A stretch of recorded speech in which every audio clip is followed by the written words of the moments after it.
नमस्कार साथियों। एक आदमी रोटी बेलता है, एक आदमी रोटी खाता है, एक तीसरा भी आदमी है जो ना तो रोटी बेलता है ना रोटी खाता है। वह सिर्फ रोटी से खेलता है। मैं पूछता हूँ, ये तीसरा आदमी कौन है? और मेरे देश की संसद मौन है। 13 फरवरी 2024 को किसानों ने फिर से नारा दिया, दिल्ली चलो। फिर से मैं इसलिए कह रहा हूँ क्योंकि इससे पहले भी किसानों ने अपनी मांगों को केंद्र सरकार तक पहुंचाने के लिए अनेकों अनेकों बार दिल्ली की तरफ कूच किया है और सरकारों से अपनी मांगों को प्रभावी तरीके से सरकार के सामने रखा है। हालांकि इससे पहले भी 2 साल पहले 2021 के अंदर मानसून सत्र के अंदर जो केंद्र की सरकार है उसने 3 कृषि कानूनों को पास किया था, जिसके विरोध के अंदर किसानों ने एक लंबी लड़ाई लड़ी और केंद्र की सरकार को 19 नवंबर 2022 को क्या आपका जो कृषि कानून थे उसको विड्रॉल करना पड़ा, उसको वापस लेना पड़ा। बहरहाल वह साल दूसरा था, आज साल दूसरा है। आज किसान आंदोलन के जो आंदोलित होने का जो मुख्य कारण बना है वो बना एमएसपी। हालांकि सरकार भी एमएसपी देने की बात कर रहे हैं और किसान भी एमएसपी की बात कर रहे हैं। यदि सरकार भी एमएसपी दे रही है और किसान भी एमएसपी की बात कर रहे हैं तो आज की चर्चा के अंदर हम ये समझने की कोशिश करेंगे कि सरकार की एमएसपी और जो किसान जिस एमएसपी की मांग कर रहे हैं उसके बीच मेनली मुख्यतः अंतर क्या है। दरअसल जो किसान हैं वह स्वामीनाथन की एमएसपी वाली बात कर रहे हैं। वही स्वामीनाथन जिसका जो फॉर्मूला है स्वामीनाथन जी ने दिया था, जो कि किसान आंदोलन शुरू होने के 4 दिन पहले ही जिनको कि केंद्र की सरकार ने भारत रत्न देने की घोषणा की थी। और जब किसान दिल्ली की तरफ कूच कर रहे थे तो स्वामीनाथन की बेटी स्वामीनाथन की बेटी सौम्या स्वामीनाथन ने यह कहा कि दिल्ली की तरफ कूच कर रहे जो व्यक्ति है वह किसान है, ना कि आतंकवादी। ठीक है, आज हम इस चर्चा के अंदर ये समझने की कोशिश करेंगे कि जो सरकार की एमएसपी है और स्वामीनाथन की जो एमएसपी है उसके अंदर क्या अंतर है, और ये अंतर है तो ये अंतर भी क्यों है। आज हम ये भी जानने की कोशिश करेंगे कि जो स्वामीनाथन आयोग था वह क्यों बनाया गया था। ठीक है, और उसने जो अपनी रिपोर्ट के अंदर ऐसा क्या लिखा कि जिसे पूरा करने की जो मांग है आज भी किसान करते रहे। ठीक है, स्वामीनाथन आयोग के जो मुख्य बातों में से एक बात ये महत्वपूर्ण थी जो कि किसानों को सबसे ज़्यादा उसको अहमियत मिली, वो थी एमएसपी की। ठीक है, स्वामीनाथन ने यह कहा था कि किसानों को उसकी लागत का कुल 1.5 गुना दाम मिलना चाहिए, जिसे एमएसपी कहते हैं। इसके साथ साथ स्वामीनाथन आयोग की रिपोर्ट को मानते हुए सरकार ने भी क्या कर दिया, कॉस्ट प्लस 50% का जो फॉर्मूला था उसे अपना दिया। यानी जैसे उदाहरण समझते हैं, यदि किसानों की जो लागत है वो 100 रुपये है तो किसानों को कम से कम क्या है, मिनिमम सपोर्ट प्राइस जो एमएसपी वो 150 मिलनी चाहिए। यह है सरकार की एमएसपी। यदि हम इस बात को समझे कि यदि सरकार और जो किसान है वो दोनों लागत को 1.5 गुना क्या है मानते हैं, सरकार भी 1.5 गुना की बात कर रही है लागत की और किसान भी लागत के 1.5 गुना की बात कर रहे हैं, तो लड़ाई फिर किस बात की है। ये जो लड़ाई है एमएसपी की परिभाषा को लेकर है। सरकार की जो परिभाषा है एमएसपी के बारे में और जो किसानों की जो परिभाषा है उसके बारे में क्या है, बहुत बड़ा अंतर है। सरकार A2+FL की बात कर रही है और जो किसान है वो किसान मांग कर रहे हैं C2 की। आज इस चर्चा के अंदर C2 A2+FL को भी समझने की कोशिश करेंगे और C2 के भी समझने की कोशिश करेंगे।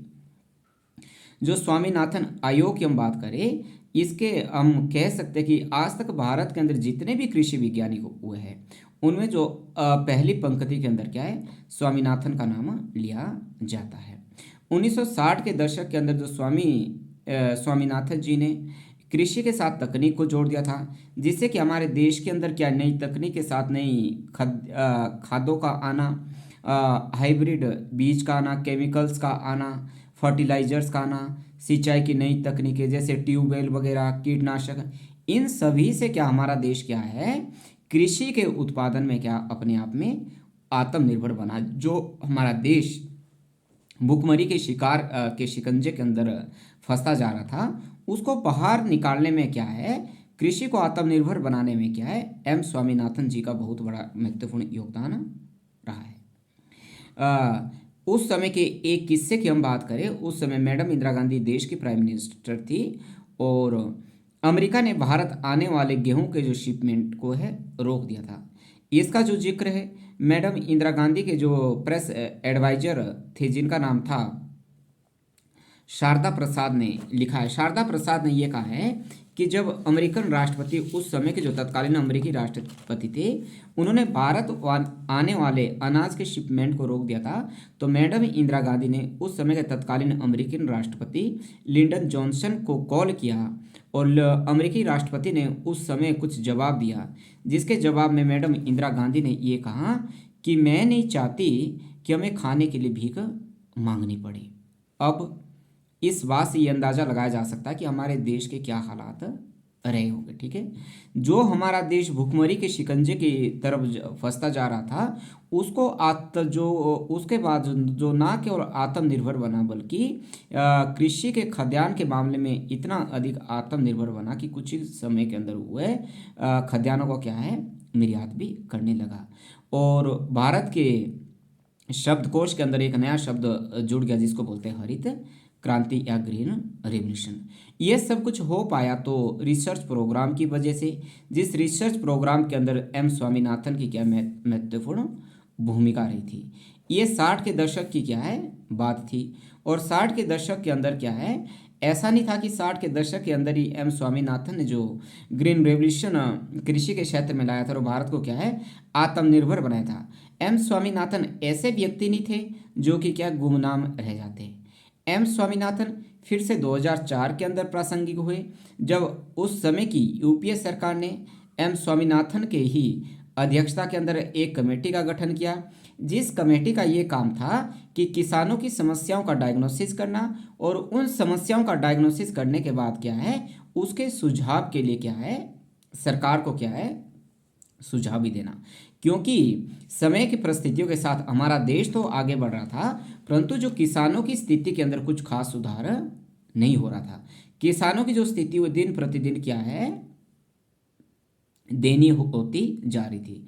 और हालांकि ऐसा जरूर हुआ कि कुछ एक जो किसानों की जो स्थिति है वो ग्रीन रेवोल्यूशन की वजह से अच्छी हुई, परंतु जो करोड़ों किसानों की जो स्थिति है वो और अधिक बदतर होगी, जिसके कारण क्या उन्हें आत्महत्या का भी क्या है रास्ता अपनाना पड़ रहा था किसानों को। ठीक है, एम स्वामीनाथन आयोग के लिए ये जिम्मा दिया गया था कि वे ऐसे सुझाव अपनाएं या सरकार को दें जिससे क्या है कि जो छोटे किसानों की स्थिति के अंदर भी क्या बहुत प्रभावी सुधार हो।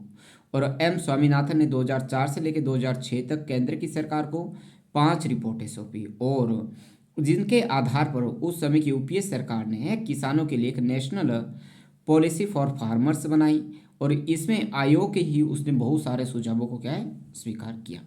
स्वामीनाथन आयोग के जो मुख्य सुझाव थे, स्वामीनाथन आयोग ने जो एमएसपी के अलावा भी बहुत सारे अन्य गंभीर विषयों पर अपने सुझाव केंद्र की सरकार को दिया था। जैसे लैंड रिफॉर्म की बात की थी।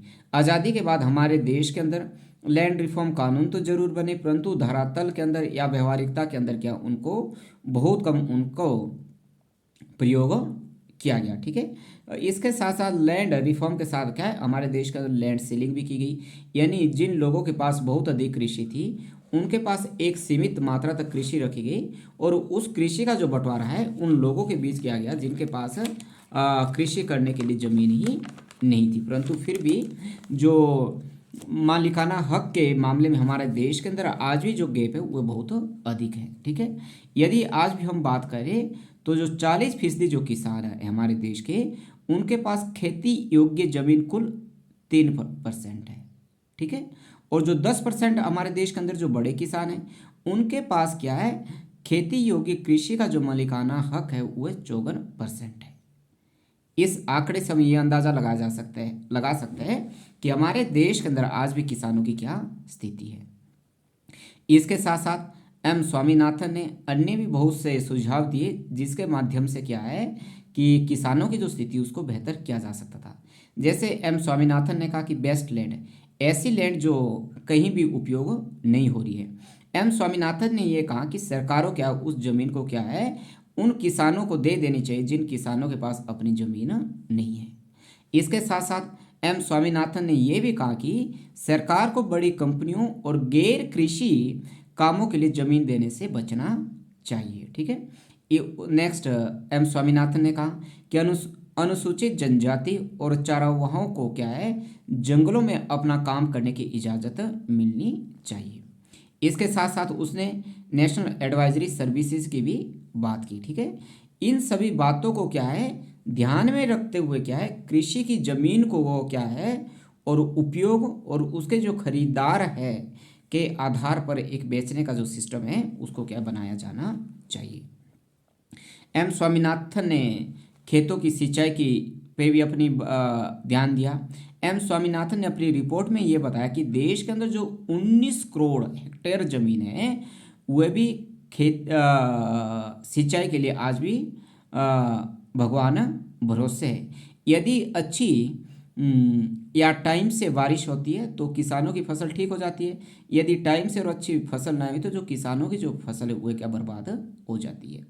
इसके लिए क्या है और जो ये जो जमीन थी जो जिस पे सिंचाई की व्यवस्था नहीं थी वह देश के कुल कृषि करने योग्य के लगभग 45% के आसपास थी। ये स्वामीनाथन ने अपनी रिपोर्ट के अंदर इसका भी जिक्र किया गया है।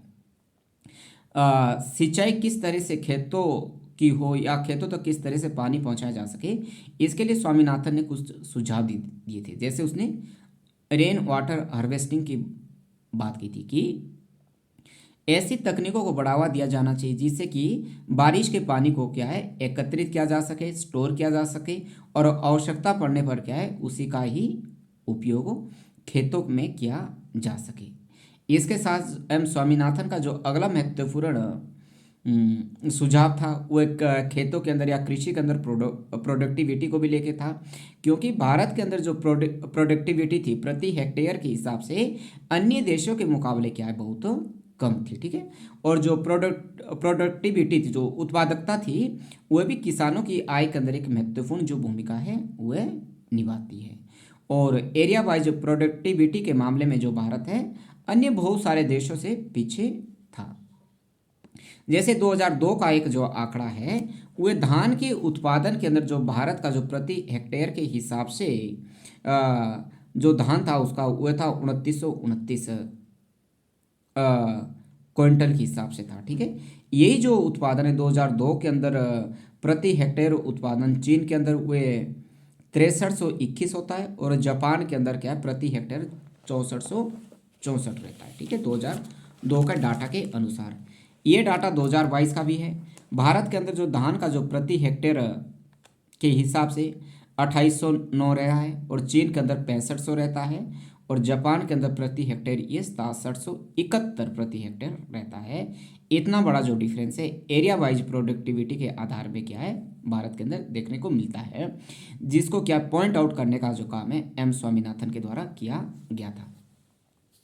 प्रोडक्टिविटी बढ़ाने के लिए जो एम स्वामीनाथन ने बहुत सारे सुझाव भी दिए थे, जिसके अंदर एम स्वामीनाथन ने ये कहा कि सरकार को कृषि इंफ्रास्ट्रक्चर में पैसा लगाना चाहिए। ठीक है।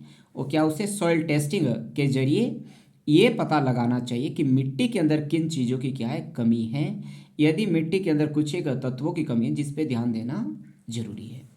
इसके साथ क्या है कंजर्वेशनल फार्मिंग को भी बढ़ावा देना चाहिए। एम स्वामीनाथन ने नेक्स्ट ये कहा कि कर्ज और बीमा से क्या है अच्छे उत्पादन और कृषि उत्पादक क्या है बहुत जरूरी है। ठीक है। इसके अनुसार जो रिपोर्ट के अनुसार क्या है औपचारिक जो कर्ज की है जो किसानों को क्या है औपचारिक जो कर्ज के सिस्टम से भी जोड़ने की ज़रूरत है। क्यों होता क्या है जो किसानों क्या औपचारिक कर्ज या बैंक से लोन लेने की उन्हें सुविधा नहीं थी। यदि सरकार कहती भी कि वे बैंक से लोन ले सकते जो बैंक वाले हैं वे लोन के चक्कर में किसानों को क्या है घुमाने का प्रयास करते तो अंत के अंदर ये होता था कि किसानों को लोन नहीं मिलता था, जिस कारण क्या है किसानों को अपने गांव के ही किसी साहूकार से क्या है कर्ज लेना होता था और ये जो कर्ज की जो ब्याज होती थी बहुत अधिक मात्रा में होती थी। ठीक है, एम स्वामीनाथन ने ये कहा कि उन्हें क्या है, औपचारिक कर्ज से जोड़ा जाए और कर्ज की जो दर हो वो 4% होनी चाहिए। ठीक है, इसके साथ साथ एम स्वामीनाथन ने ये भी कहा कि आपकी जो महिला किसानों को भी किसान क्रेडिट कार्ड की सुविधा के साथ जोड़ा जाना चाहिए। इसके साथ एक कॉम्प्रहेंसिव इंश्योरेंस की भी व्यवस्था बनाई जाए, यदि जैसे कर्ज है, फसल है, पशु के साथ क्या है, किसानों का भी हेल्थ इंश्योरेंस होना चाहिए। नेक्स्ट एम स्वामीनाथन ने यह कहा कि फूड सिस्टम की क्या भी व्यवस्था होनी चाहिए, क्योंकि हमारे देश के अंदर कोई भी भूखा ना सोए इस बात की गारंटी होनी चाहिए, जिसके लिए एम स्वामीनाथन ने पीडीएस पब्लिक डिस्ट्रीब्यूशन सिस्टम क्या है चलाने के माध्यम से क्या है, सस्ते दामों पर आम लोगों को क्या है अनाज मिले, ऐसी व्यवस्था सरकार को अपनानी चाहिए। उस समय तक क्या है, जब 2004 के अंदर यूपीए सरकार के द्वारा एम स्वामीनाथन के नेतृत्व के अंदर एक कमीशन बनाया गया, उस समय देश के अंदर जो किसानों की जो आत्महत्या की जो दर थी वह बहुत अधिक थी। और रिपोर्ट ने भी अपनी एम स्वामीनाथन की रिपोर्ट ने भी आत्महत्याओं का भी उसने क्या उसको स्टडी करने का काम किया था। और ये किसानों की आत्महत्या को रोकने के लिए ये सुझाव दिया था कि सरकार को क्या किसानों की समस्याओं को क्या है सुनना चाहिए, जिसके लिए सरकार को क्या है फार्मर कमीशन बनाना चाहिए। और जिसके साथ साथ क्या है किसानों को अच्छी तकनीकों के साथ क्या है किसानों को जोड़ा जाना चाहिए, और जिससे कि उनकी लागत कम होगी और उनके पास जो इनकी इनकम है वह क्या उनका मुनाफा बढ़ेगा। ठीक है, इसके साथ साथ जो एम स्वामीनाथन ने एमएसपी के फॉर्मूले को भी बदलने की बात की थी। और इसके साथ स्वामीनाथन ने यह कहा कि किसानों को अपनी लागत का 1.5 गुना क्या मिलना चाहिए। ठीक है, ये जो बात है वो एम स्वामीनाथन की सबसे अधिक चर्चा का विषय भी रही है। अब हम समझने की कोशिश करते हैं कि क्या है एमएसपी, मिनिमम सपोर्ट प्राइस या न्यूनतम समर्थन मूल्य इसको हम कहते हैं। क्या है एमएसपी? ठीक है, इसको यदि हम एक उदाहरण के माध्यम से समझने की कोशिश करें तो सिंपल भाषा के अंदर हम समझते हैं, एक तो जो एमएसपी है ये फसल की बुआई से पहले ही तय हो जाती है। ठीक है, ठीक है, ये बुआई से पहले ही तय हो जाती है। जैसे जो गेहूं की जो फसल है वो तैयार होती है अप्रैल के अंदर, और जो जब अप्रैल के अंदर किसानों की जो फसल तैयार होती है उस समय क्या है कि बाजार के अंदर बहुत सारा गेहूं होता है, जिस कारण क्या है जो गेहूं के दाम है वो क्या है बहुत कम हो जाते हैं। परंतु जो डिमांड है वो डिमांड पूरी साल एक बराबर रहती है। यदि ऐसा क्योंकि डिमांड पूरी साल एक बराबर क्यों रहती है, क्योंकि जो खाद्यान्नों की जो ज़रूरत है वो तो इतनी ही रहती है। अब ऐसा तो नहीं हो सकता कि आज कोई आदमी 4 रोटी खा रहा है कल हुए 8 रोटी खाएगा, मतलब आदमी की जो खाद्य जो पूर्ति है वो उतनी है। परंतु जो किसानों की जब अप्रैल के अंदर मार्केट के अंदर गेहूँ अधिक आ जाता है तो जो उस समय जो गेहूँ के दाम है वो बहुत कम गिर जाता है। ठीक है, अब यदि हम यहाँ पे ये बात करें कि किसान क्या है कुछ समय रुक कर अपनी फसल को रोक के क्या है थोड़ी समय के बाद अपनी फसल को बेचे, जिससे कि उसे अच्छे दाम मिले, परंतु ऐसा नहीं हो सकता। क्यों नहीं हो सकता? क्योंकि किसानों ने जो कर्ज पे उसने पैसा लिया है उसे भी चुकाना है और अगली फसल की उसने तैयारी करनी है। इसलिए क्या है किसान को क्या है बहुत अधिक नुकसान उठाना पड़ता है। ठीक है, इस नुकसान से बचाने के लिए क्या है सरकार बीच में आती है। ठीक है, और किसानों को के आर्थिक नुकसान ना हो, या अब सरकार क्या करती है, सरकार करती है जैसे किसानों का जो आर्थिक नुकसान हो आर्थिक नुकसान से बचाने का काम करती है। जैसे एक निश्चित मूल्य से किसानों से क्या है गेहूं खरीद कर, ये जो निश्चित मूल्य होता है ये किसानों के हित के लिए ही बनाया जाता है। और इसके साथ साथ इतना तो होना ही चाहिए कि किसानों को उनकी फसल का क्या है उचित मूल्य मिल जाए। ठीक है, और किसानों को भी इस बात का भरोसा हो कि उसका कोई गेहूं खरीदे या ना खरीदे सरकार तो है ही है। फिर भी सरकार पूरा गेहूं ना तो खरीद सकती है और ना ही उसके खरीदने की क्या कोई उसका उद्देश्य रहता है। पूरा गेहूं वह खरीदे या ना खरीदे, परंतु फिर भी किसानों को क्या है एक निश्चित मूल्य मिलना चाहिए। यदि सरकार किसानों के लिए क्या है किसी खाद्य पूर्ति का एक निश्चित मूल्य तय करती है तो उससे दो चीज़ें होती हैं। एक तो अपनी किसानों को अपनी फसल का क्या है, पकी हुई फसल का क्या है, अच्छा दाम मिल जाता है। और जैसे जैसे क्या है जो सरकार है वो किसान की फसल को खरीदती है, उसके साथ साथ क्या है बाजार के अंदर भी उस फसल की क्या है जो मार्केटिंग है वह कम, उसकी जो सप्लाई है, गेहूं की क्या सप्लाई है वह कम हो जाती है, जिस कारण क्या है किसान को क्या है मार्केट के अंदर भी दाम अच्छे मिलते हैं। इसे ही कहते हैं हम निश्चित समर्थन मूल्य। ठीक है, न्यूनतम समर्थन मूल्य की मतलब मार्केट के अंदर यदि सरकार ने किसी न्यूनतम समर्थन मूल्य 100 रुपये कर दिया है, यदि मार्केट के अंदर 150 रुपये रेट है बहुत अच्छी बात है। यदि मार्केट के अंदर 50 रुपये रेट है तो जो किसान की जो फसल है जो सरकार ने 100 रुपये तय की है वह 100 रुपये तो बिकेंगी ही बिकेंगी। यदि उससे अधिक बिक रही है तो बहुत अच्छी बात है, परंतु इससे कम एक निश्चित न्यूनतम मूल्य से कम किसान की फसल नहीं बिकनी चाहिए। इसे कहते हैं एमएसपी। इसके लिए जो स्वामीनाथन ने है एक महत्वपूर्ण सुझाव दिया था। एमएस स्वामीनाथन ने जो किसानों की जो लागत क्या है वह 1.5 गुना, ये कहा कि किसानों की लागत का 1.5 गुना होना चाहिए। और यहाँ पे जो स्वामीनाथन ने C2 का फार्मूला दिया, C2 के अंदर जो कॉम्प्रहेंसिव लागत वह किसान की आ रही थी, मतलब किसानों की समावेशी लागत को इसके अंदर जोड़ा गया था। इसके लिए आयोग का ये सुझाव था कि जिन 22 फसलों के ऊपर जो सरकार है वह एमएसपी मिलता है उनमें C2 का 1.5 गुना दिया जाना चाहिए। ठीक है, लेकिन सरकार इससे क्या है अभी तक झिझकती रही है, इसे मानने से इनकार कर रही है। अब सरकार की एमएसपी और स्वामीनाथन की जो एमएसपी के अंदर कितना फर्क है, एक उदाहरण से, एक एग्जाम्पल से इसको भी हम समझ लेते हैं। जैसे 18 अक्टूबर 2023 को जो केंद्र की सरकार ने है वह रबी की फसलों के लिए एमएसपी घोषित कर दी है। और एमएसपी हमेशा बुआई से पहले ही तय की जाती है ताकि किसान एमएसपी घोषित होने से पहले ही अपनी फसल का चयन कर सके कि किस फसल के अंदर जो किसान को है वह अधिक मुनाफा होने वाला है। ठीक है, इस बार की जो एमएसपी का जो विश्लेषण है एक डाउन टू अर्थ एक रिपोर्ट निकाली गई जिसके अंदर क्या है सरकार की एमएसपी और स्वामीनाथन की एमएसपी के बीच जो डिफरेंस था उसको बताया गया था। जैसे गेहूं के प्रति क्विंटल के हिसाब से जो सरकार के एमएसपी का रेट था वह 2275 था, और स्वामीनाथन के अनुसार गेहूं का जो प्रति क्विंटल का जो रेट होना चाहिए था वह था 2478। इसके बीच जो डिफरेंस पड़ रहा था 203 रुपये का आ रहा था। इसी तरह बाकी भी बहुत सारी चीज़ों के आधार पे, जैसे हम चना की बात करते हैं, सरकार की जो एमएसपी थी वह 5440 रुपये थी और स्वामीनाथन की जो एमएसपी थी वह 6820 रुपये थी। यहाँ पे जो अंतर है 1380 रुपये का हमें को मिल रहा है। ठीक है, जैसे मसूर की बात करते हैं तो मसूर का जो सरकार का जो एमएसपी था वह 6425 रुपये था और स्वामीनाथन की एमएसपी का जो हिसाब से वह बन रहा था 7365। इसका बीच जो डिफरेंस था वह 910 रुपये का रहता है। यदि जौ की बात करते हैं सरकार के एमएसपी के हिसाब से 1850 रुपये था और स्वामीनाथन के एमएसपी के हिसाब से किसानों को मिलना चाहिए था 2421 रुपये। इसके अंदर भी 571 रुपये का डिफरेंस हमें देखने को मिलता है।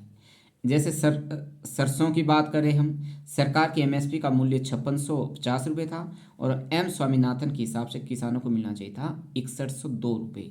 इसके अंदर भी 452 रुपये का डिफरेंस हमें देखने को मिल रहा था।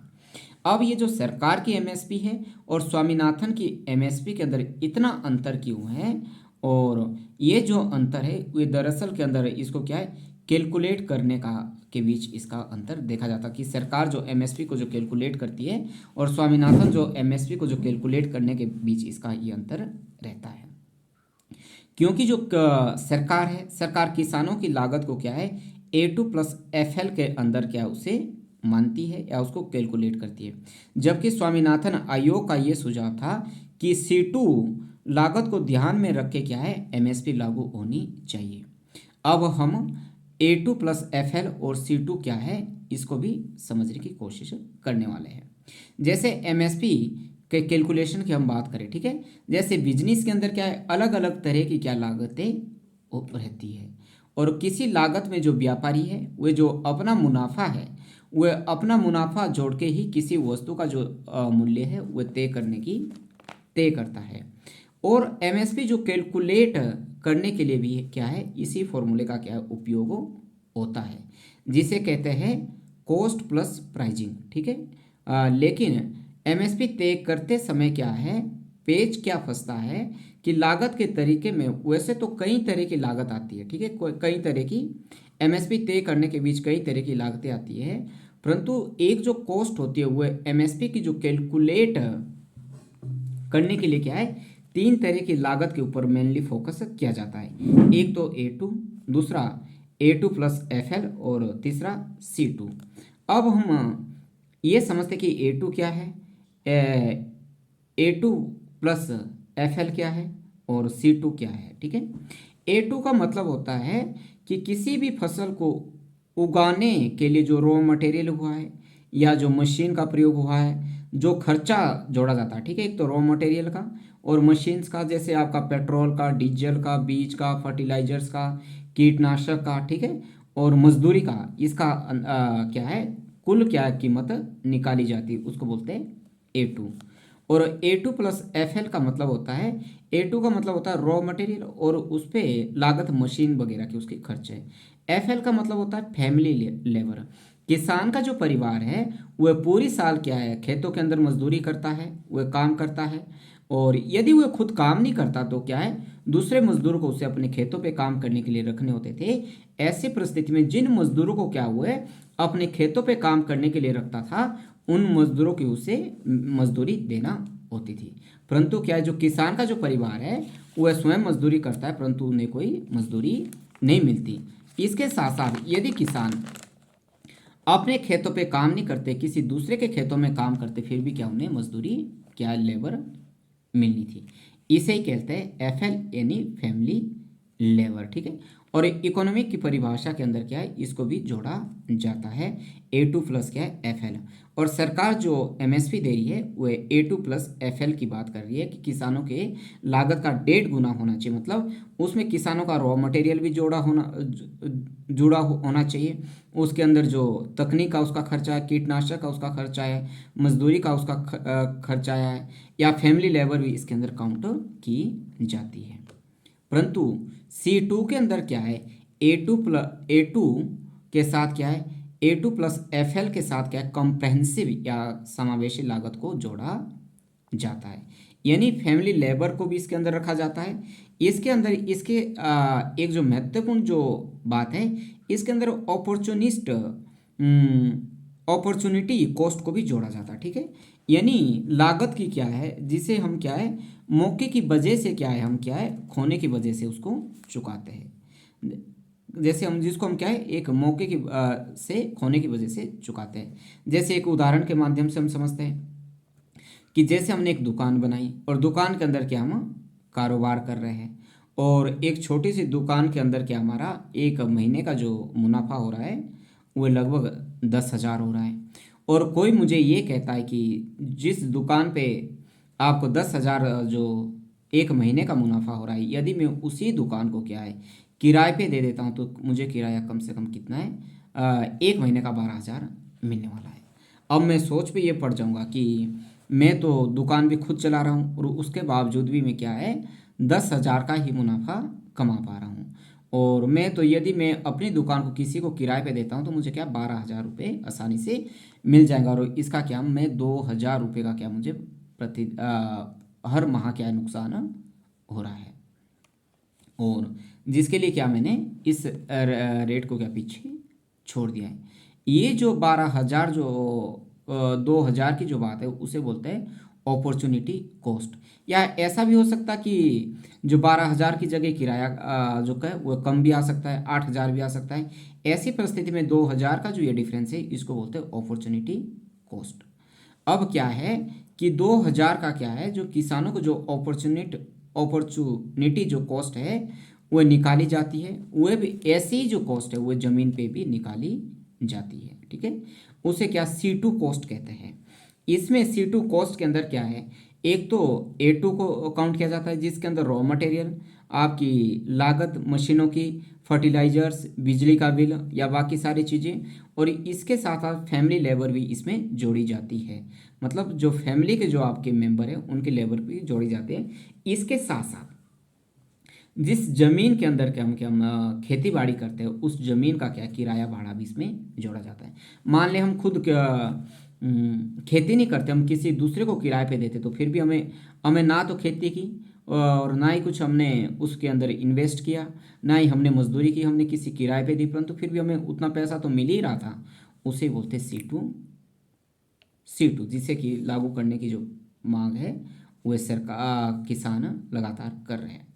स्वामीनाथन जो स्वामीनाथन ने भी क्या है इसी तरह की क्या है जो C2 कंप्रेहेंसिव क्या है कॉस्ट को किसान की लागत का मानक मानता है। और स्वामीनाथन क्या है कि किसानों की जेब से निकले एक एक पैसे की लागत का क्या हिसाब होना चाहिए, ठीक है। और परंतु जो सरकार है वह अभी भी क्या है C2 को देने से इनकार कर रही है, और सरकार अभी भी क्या है A2+FL के अंदर ही फंसी हुई है, ठीक है। ये जो सभी सुझाव ये 2006 के अंदर जो उस समय की जो केंद्र सरकार को उसने किया है स्वामीनाथन ने दिए थे। अब हमने ये भी समझना जरूरी है कि इन सुझावों पर कितना काम हुआ है, ठीक है। 2019 में क्या है जो केंद्र के अंदर जो मोदी गवर्नमेंट है 2019 के अंदर जो उसके कृषि मंत्री नरेंद्र सिंह तोमर ने ये कहा थी जो MSP जो स्वामीनाथन के क्या है 201 सुझावों में से जो केंद्र की सरकार है वह 200 सुझावों पे उसने काम करना शुरू कर दिया, उसे लागू कर दिया है।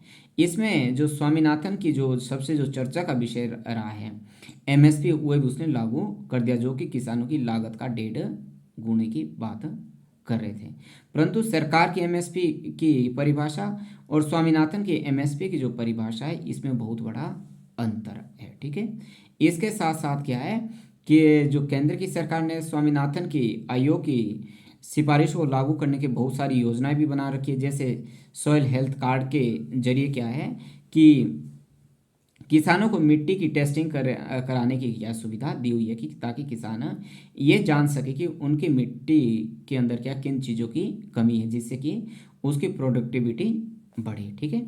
नेक्स्ट प्रधानमंत्री फसल बीमा योजना के तहत लाइव स्टॉक की बात हो, इंश्योरेंस स्कीम के तहत क्या है सरकार क्या है पशुओं और फसलों का भी क्या है इंश्योरेंस कराने की बात करती है, ठीक है। इसके साथ साथ क्या है रिपोर्ट के अंदर जो पब्लिक डिस्ट्रीब्यूशन सिस्टम को भी क्या है सब तक जोड़ने की भी बात की गई थी। इसके लिए भी क्या है जो केंद्र की सरकार है वो प्रधानमंत्री गरीब कल्याण योजना के तहत क्या है हर महीने 80 करोड़ लोगों के लिए क्या है मुफ्त के अंदर क्या है फ्री में अनाज देने का काम कर रही है। सिंचाई को लेके भी कि जो केंद्र की सरकार हुए काफ़ी संवेदनशीलता के आधार पे काम कर रही है, और जिसके लिए क्या है कृषि की जमीन को क्या है सिंचाई के अंदर क्या है अधिक से अधिक उसका विस्तार करने की कोशिश कर रही है। जिसके लिए प्रधानमंत्री कुसुम योजना की बात हो, इसके तहत क्या है कि सोलर पंप पहुंचाने की क्या है केंद्र सरकार कोशिश कर रही है, ठीक है।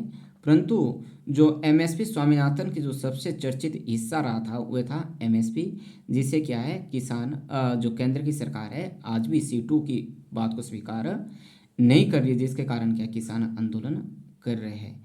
तो आज की इस चर्चा के अंदर हमने सरकार की MSP और स्वामीनाथन की MSP को समझने की कोशिश की। Thank you so much.